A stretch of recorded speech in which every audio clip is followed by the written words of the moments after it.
ఎంతమంది పెద్ద మనుషులు వచ్చారో చూపిస్తున్నాం మా అమ్మకి. ఆయన సండే రోజు రమ్మన్నాడు మా అమ్మోళ్ళని. ఇప్పుడే ఇంతమంది వచ్చేసారు అంటే మా అమ్మోళ్ళు ఉండొద్దు, మీరే అందరు మాట్లాడతారా? మేమేం మాట్లాడతాం కలిసి చూద్దానికి వస్తున్నాం అంతే. నువ్వు వీడియోలు తీయ. అదే అందరు తీస్తున్నా, నేను ఎందుకు తీయొద్దు అంటున్నా. అప్పటి నుంచి చెప్పేది అదే.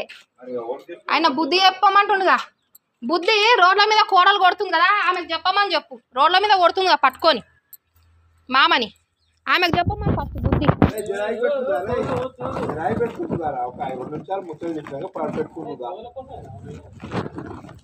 మీరు మమ్మీతో నిన్ననే మాట్లాడిరు, సండే అని చెప్పిరు, మళ్ళీ ఇవాళనే వస్తే ఎట్లా?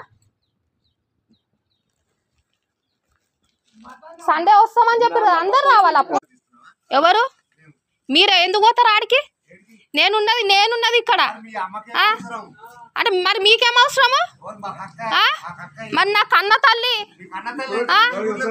ఏం చూసుకోవాలి అంటున్నా. ఏం చూసుకోవాలా మేము? ఏం చూసుకోవాలా? మరి నీకు నాతో ఏం సంబంధం? మరి మీకేం సంబంధం మా అమ్మతో అంటున్నా నేను.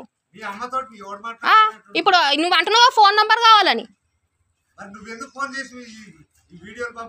ఎవరికి పంపించినా? మా అమ్మకి నేను పంపించిన, నీకు పంపించినట్టు మాట్లాడుతున్నావుగా. మరి మా అమ్మకి నేను పంపుకుంటే మీకేమైంది? ఆమె సండే వస్తానే అంటేనే బావ వద్దన్నాడు. ఎందుకు లేదు? నా కన్న తల్లికి అవసరం లేకపోతే మరి మీకెందుకు అవసరం ఉంది? మరి మా అమ్మ కూడా చూస్తుంది. అవును, మరి సాక్ష్యం ఏది? ఎందుకు చేయొద్దు? దేనికి చేయొద్దు? మాట్లాడండి తర్వాత. బుద్ధి అయ్యో భయం ఏం పడాలి? తప్పు చేసినా కదా నేను భయపడాలి?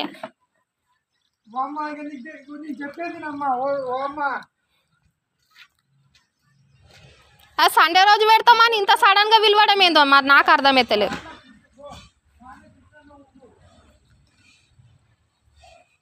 అన్ని మనం ఒకటని మాట్లాడుకుంటున్నారు.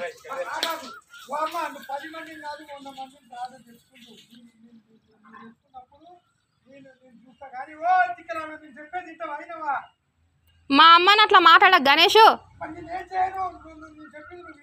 నిన్ను పిచ్చోని చేసి మన ఇద్దరి మధ్యలో గొడవ పెడతారు. అదే పనిగా అదే పెట్టిపోతారు. ఇంకేమో